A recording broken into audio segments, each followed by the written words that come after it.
Coming up on this week's edition of AU Hoop Talk, we'll look back at the Eagles' win over the Greyhounds. Coach Brennan reflects on the 10th year anniversary of the Eagles' first berth to the NCAA Tournament, and we'll look forward to Sunday's game in Lehigh against the Mountain Hawks.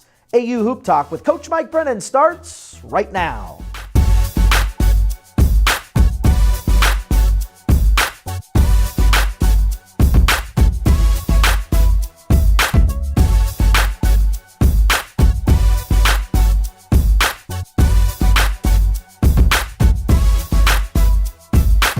Welcome into AU Hoop Talk with Coach Mike Brennan, Dan Lang alongside Coach Brennan. And Coach, congratulations on the first conference victory of the season with the win over Loyola, an 11-point victory. Thanks, Dan. Yeah, we needed that one. The guys played well, though. I thought our defense was good for the second game in a row, and we really shared the ball offensively. Yeah, you did, and you guys were able to come away with 11 threes in the game, and that really helped set the tone. I mean, you guys led for all but 17 seconds of the game when they got the first bucket, then Iorio stuck the three. You guys led ever since then. Yeah, no, we made a bunch of shots early, so it gave us enough cushion to get away with the win tonight. I was just happy to see several different guys making shots. I mean, I think CB hit some early on right away. Sam hit some. James got in there. James hit a three. So it was just everybody contributing. Sam Iorio, he, with his fourth double-double of the season, of course, the reigning Patriot League Rookie of the Week, he had 20 points, 11 rebounds, and just, I mean, those are the only two numbers that I'm going to throw out there, but he just, again, made himself a part of a game in so many different ways. Yeah, well, he's getting more comfortable. I mean, he just started playing the center spot, so he's getting more comfortable. Figuring out when he's going to be open, where the passes are going to come. So as long as he continues to have that mindset, I envision him having similar games to last night. Now Saeed had 20 points in the game, and one play in particular that really kind of stuck out to me was the play when he was bringing the ball up the floor, had it stolen away, then he raced down the floor, grabbed it back, went down, and scored, and at that point it was a 39-25 game. But that, to me, showed that he himself really wanted this game. Yeah, no doubt about it. I mean, he got on the floor, diving on the floor to go after loose balls. But those are the type of plays that that every coach talks about. Obviously you want to run your offense and defend the way you practice, but it's all, the little things like that sort of put you over the hump.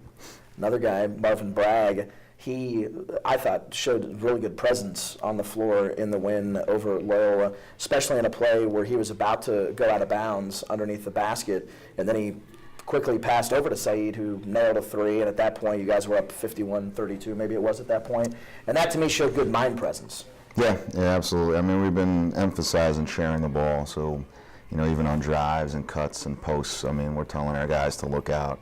So, that was just a play that Marvin, we've been working on it, and, the guys are sort of taken to just sharing the ball. And I talk, Marvin's one of the guys that I talk about all the time as far as his reps in practice. So that's, he scored in the post, he made a three, he cut and threw that pass that you're talking about. He got some rebounds last night. So he's doing a little bit of everything, but it's a result of how he sort of approaches practice every day. And those are the type of guys you love. The guys that can do a little bit of everything, not a guy that comes in and can just do one, maybe even two things. You want somebody that can do just about everything, and Marvin has, early on in his career, been able to prove that he can do that. Yeah, no, absolutely. I mean, that's what we emphasize, and we just want guys that we think will eventually be able to do everything. And it's the guys that work every day that sort of get to that point.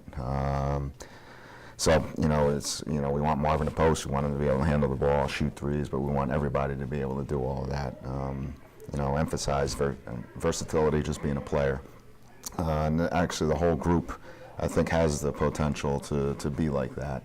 And they've, it's been a good group, and it hasn't been easy because there have been so many close losses, but they've had each practice that we have, I think, has been better than the last. So that's the most important thing to me, and I think that's why we were able to beat Loyola. One of the guys you talked about when we first started the show was James Washington, and over the last couple games, he's gotten some quality minutes, especially playing some pretty good defense. Yeah, well, he's acting like an upperclassman. I mean, and it starts in practice again. He's had, outstanding practices since he's been back, and he grabs Marvin before practice, and they sort of, get going right away, working on certain things. So his approach has been terrific, and it's obviously showing up. And his defensive energy has been great. How important is it for him to be there and have a presence for Saeed, so that Saeed doesn't maybe feel that he's got to, do as much because James is out there, and James obviously knows the offense. Saeed even saying maybe even in some instances knows the offense better than I do. Mm-hmm. Yeah, now just having someone out there that's been in the program that sort of knows where to be, where to cut, when to cut, is important. We don't have many guys like that, so it's hard for the younger guys. Usually you have a few younger guys that learn from, a majority of older guys, but the majority of guys we have are young right now. So it's good to have a guy like James, and again, it starts in practice. He's been, cutting hard, moving hard, vocal, doing everything that you would expect of an upperclassman. Eagles coming off the win over the Loyola Greyhounds. We'll take a timeout when we continue. Michael, look back on the 10th year anniversary of the first ever NCAA Tournament berth for the Eagles.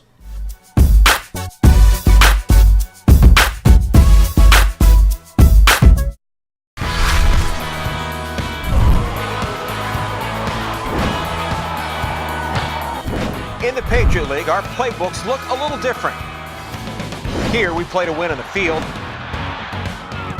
in the classroom, and in the community. A competitive athletic experience with high academic standards.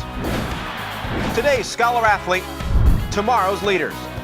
That's the Patriot League. Welcome to our sleepy little college town. You may have heard of us. Here we stand up for causes as naturally as we sit down for classes. We believe that knowledge, understanding, and discovery will make the world a better place, and that our contributions are only limited by our imaginations. Words, medals, and degrees don't make us who we are. Meaningful change does. We are American. And there's nothing we would rather be.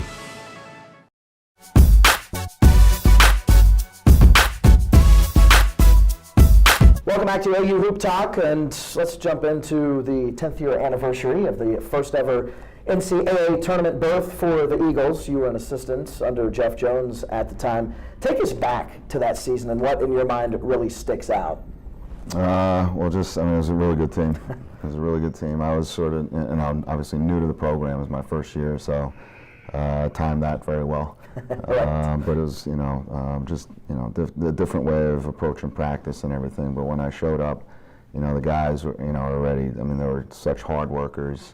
And I was impressed with just how good of players that they were.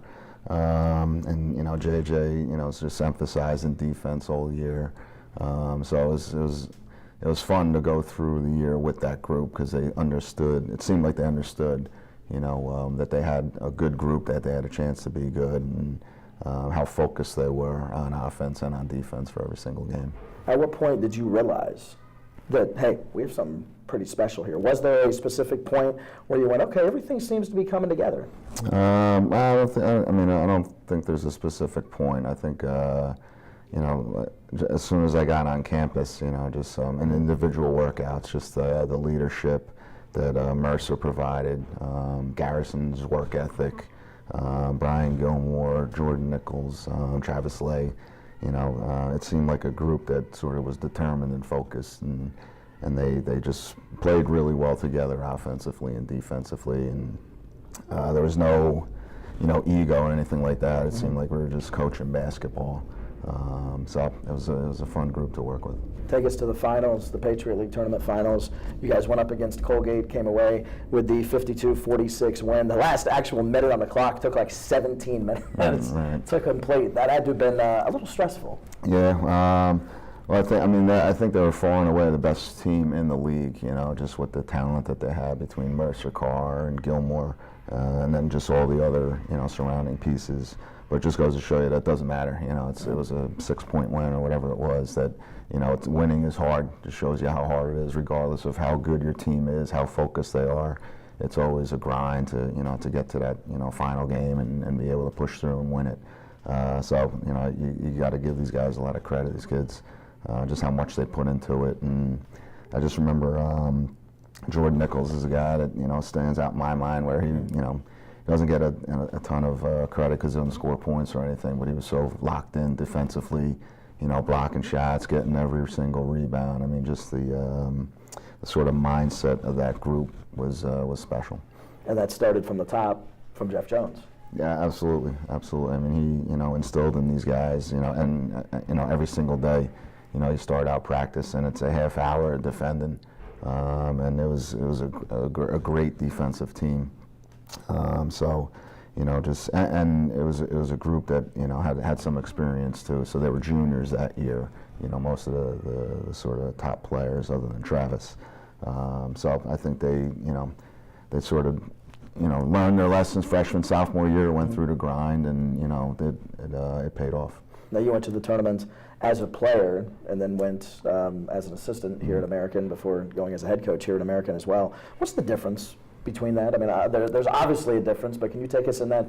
Well, I think you probably maybe appreciate it more as a coach. When you're young and you're a player, it's it's fun, you're excited and everything. But as a coach, you sort of have a better understanding of how difficult it is to get there, to be able to compete in a tournament like that. But it's always exciting, no matter when it happens. Hopefully, you do have a chance to participate in the NCAA tournament. So it's obviously there's a ton of attention given to it. So to be able to be a part of it, and watching the tournament on TV and everything, it's always a fun time. You mentioned Derek Mercer's leadership. What did that mean to that team, to have a guy that was so impactful on the floor to be such a great leader off the floor as well? Yeah, well, he was obviously a terrific player. Probably the best defensive player in the league, an offensive force. But I just remember every day in practice, we would be huddled up, and Coach Jones would be talking, and Mercer would be, standing at attention, boom, eyes locked in, soaking up every word that JJ was saying. And I think that really set the tone for the entire team. And it's, it's no coincidence that he, played at St. Anthony's for Coach Hurley. So, it's having a guy like that that's used to winning, I think, is important. So yeah, it's fun time, fun group. So hopefully we can do it again sometime soon. The 2007-8 Eagles, the first edition of the Eagles to make the NCAA Tournament. A little thought back from Coach Brennan. When we continue, we'll look ahead to the Eagles' next game. That's on the road at Lehigh as AU Hoop Talk continues.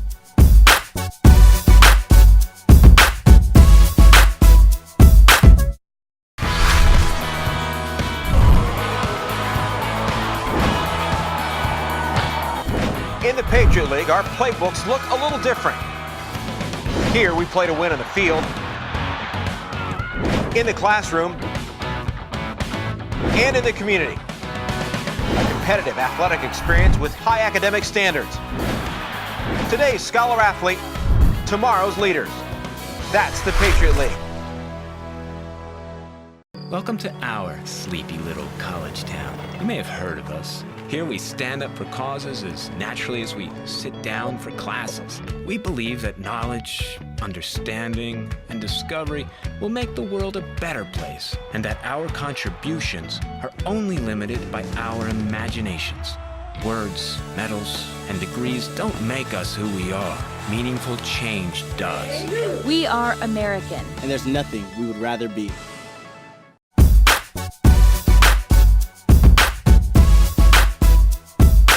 Welcome back to AU Hoop Talk, and of course, as we just spoke about, the Eagles celebrating the 10-year anniversary of the first NCAA Tournament berth for the program, and we'll be having a special presentation, a special game on the 20th when the Eagles are home versus Lafayette. That's January 20th inside Bender Arena, so that'll be a special event. Log on to aueagles.com for more information. Now, before that, the Eagles have a couple of road games, including the next contest, which is always a tough place to play, and that is up at Lehigh against the Mountain Hawks, and you get to go up against Coach Brett Reed, the doctor, and then you have Karan Ross, Pat Andre, a couple of really tough guys that they bring. Yeah, I mean, Karan's been playing since his freshman year, and he's been terrific since his freshman year. He, just gets everybody involved in the game, and he's just a handful to sort of contain, because he can score, but he's a distributor, so he makes everybody else on the court better. So as much as you want to sort of focus, on him, you got to worry about everybody else, and that's hard to do. And Sam Iorio gets a chance to, in a sense, go home because he's from Allentown, went to Parkland High School up there, so he should have a large fan base of his own. Absolutely, the Iorio clan will be strong, I'm sure, up at Lehigh. But now Sam, was the player of the year in the Valley his senior year in that area. So it'll be nice for all his friends and family to be able to see him. But hopefully he plays well because we need him to, because Lehigh's a good team. And best of luck up there at Lehigh against the Mountain Hawks. Then after that, the Eagles have a game on the road at BU before returning home for that game on the 20th against Lafayette. For more information on the Eagles, be sure and log on to aueagles.com and call 202-885-TIXX, 202-885-TIX for your tickets today. For Coach, I'm Dan. Have a great one, everybody.